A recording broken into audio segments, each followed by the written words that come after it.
Talk about how the relationship with you and Dream got to this point. It's so beautiful. The internal pride in it's just so delightful to see. Sorry, what was the question? I was thinking about that. You were so drawn. You were so involved. Yeah. How did you and Dream's relationship get to this point, and how do you feel going forward? I think that there's a new trust that has been built. She was holding things down, you know, whilst he was away, and I think he was a bit reluctant to give her that when he returns. So I think that there's a new trust there. I think their bond is stronger. I think they're going to start working together more. Yeah, I'm excited for how they, you know, develop their relationship. I know fans are too. We have a fan question for Tom and Neil from @OneIroCritica on Instagram. Why are pride and melancholy such core parts of Dream? Oh, because that was the way I wrote him. Okay, answer question. I mean, I loved the idea of writing somebody initially who was just, in so many ways, a disaster, and in so many ways, so important, doing so much right, so responsible, and absolutely unable to get out of his own way. And that, for me, was the joy of this character. What's the greatest weapon for battling melancholy? It's probably love. And it's the love of your partner or your family or your friends, or bearing witness to a stranger. And Dream doesn't have those opportunities. He has to deny himself love because his responsibilities are so great that if he fails at them, the universe falls apart. And that can breed a bit of melancholy. Yeah. Well, in episode 6, it seems to be a turning point for your character and his journeys. Can you talk about his interaction with death and how that affects his meeting with Robert, which I just love that episode because you're going through so many centuries. Can you talk about the relationship with death? I think the extraordinary thing that death shows him is the complexity of humanity. She asks him to bear witness to people in the last moment of their lives, and that something happens when you look closely at something, you begin to understand it. And I think that understanding are the first steps towards love. And I think when he has that pivotal transition, he thinks to himself, if I can feel this about these people after such a short space of time, what do I feel about a man who I've spent 600 years with? And so he returns to him. And in the episode, you'll find out. It's very beautiful. You're emo inside and out, aren't you? Yep. Neil, can you talk a little bit about the theories that Dream is a reflection of you as a person? I mean, you both have great hair, but is there any other connections there? Pride and melancholy. Exactly. We do Pride and Melancholy very well. Pride and Melancholy are us. It's weird because people say to me, you know, obviously you created this character to look like you. And I have to sort of point to photos of me in 1988 and what Dream looked like when he started and say, look, we were nothing at all alike. But it's like people and their dogs who grow to look alike over time. You know, we just sort of, we kind of did that. There were, but I mean, when you're a writer, you're definitely going and finding the bits of you that are characters. But having said that, the people who go, oh, you are Dream, it's like, well, yeah, but I'm also the Corinthian, and I'm also Cain and Abel, and I'm also, you know, I'm all of them. I'm Matthew the Raven, and I'm Merv Pumpkinhead. So you go and find the bits of yourself that you can extract and use and burnish and recreate. That's how you make characters up. So obviously there's lots of me in Morpheus, but there's lots of me in all of them. Throughout his journey to retrieve his tools, Dream encounters friend and foe alike. Initially, he's not so sure about a certain Joanna Constantine. Let's take a look.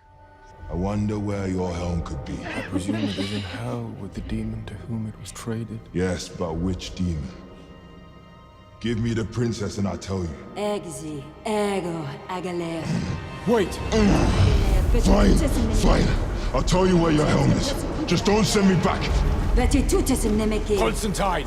Innocentium agale. I command you! Visitaque sumus domine. Dream of the Endless commands you. Run along and fuck off back to hell.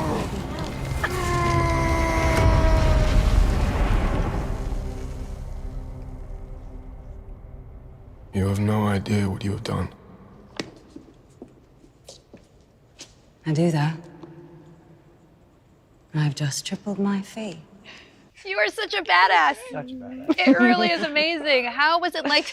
What was it like to perform an exorcism in a church? Was that awkward? It was fun.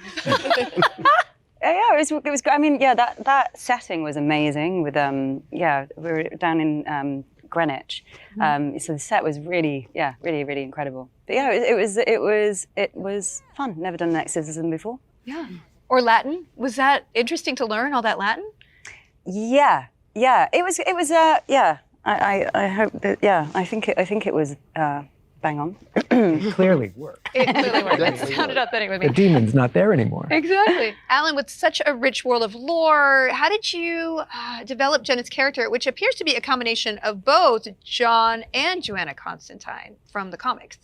Well, Neil and I had both felt that John Constantine had been fairly well represented in other media. You know, he was on the CW, there's been a movie.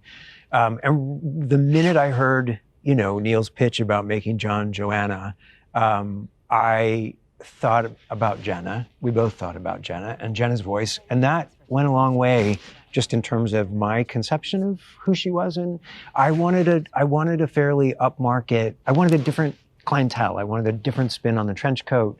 I just wanted to see something that was familiar and evoked everything I love about John Constantine.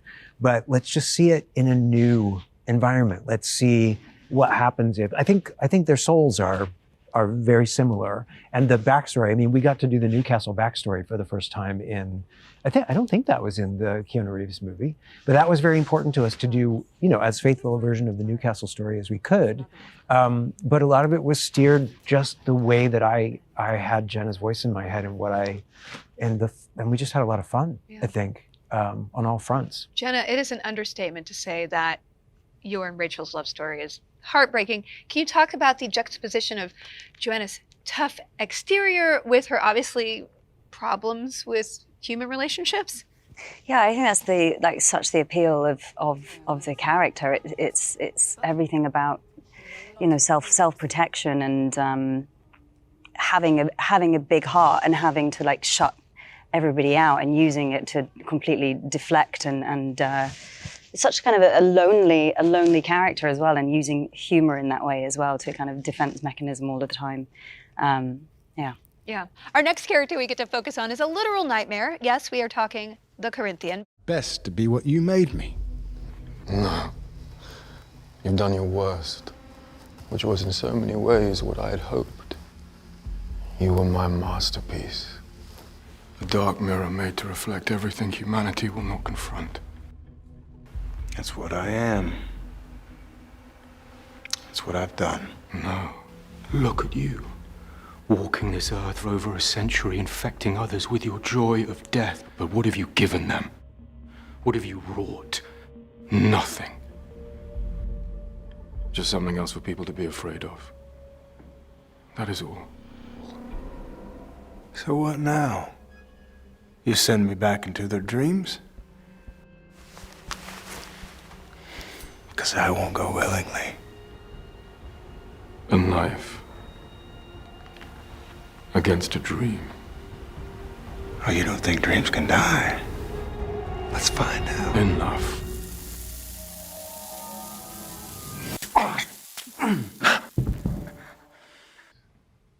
Boyd, can you talk a little bit about making this murder actually a little bit more layered than you'd expect?